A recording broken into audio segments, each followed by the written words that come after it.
everyone, I'm Dr. Layla Darren, and I'm very excited to announce that today I will be starting a new series.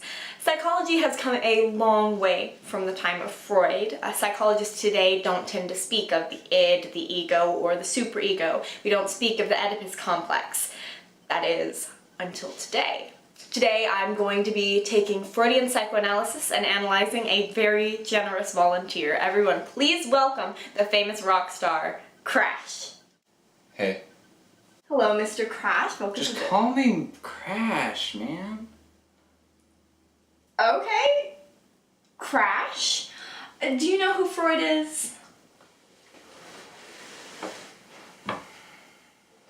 Isn't he that guy that justified the other guy screwing his mom?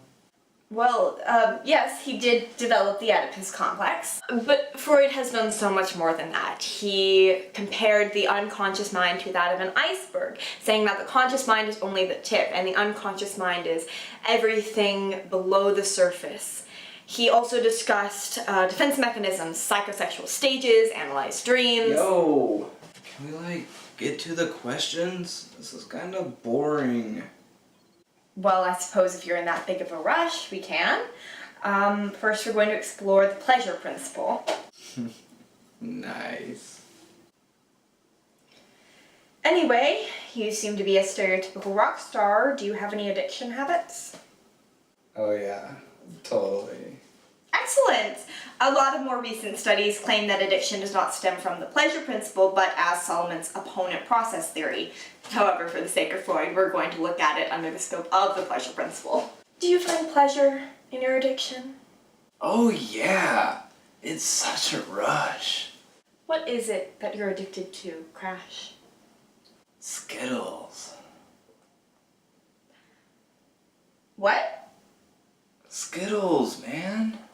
As in like the candy? Duh. Okay, then we can use that, I guess. The pleasure principle can apply to this because the mental processes are striving toward pleasure, according to Freud. You're addicted to Skittles because they give you a sense of pleasure, correct? You betcha. Anyway, a lot of times, however not in this situation, addictions are used to turn away from reality, which also relates to music. Why?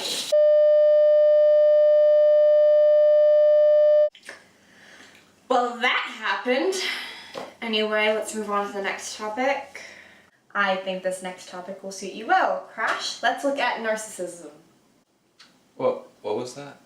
Sorry, I was too busy looking at this handsome dude. Perfect example of narcissism, everyone. Anyway, narcissism in Freud's eyes is treating yourself as your own sexual object, and goes on further to say that according to the narcissistic type, a person may love what he himself is, what he was, what he would like to be, and someone who was once part of himself, excuse me. What? I'm just trying to give the crowd what they came for. Me.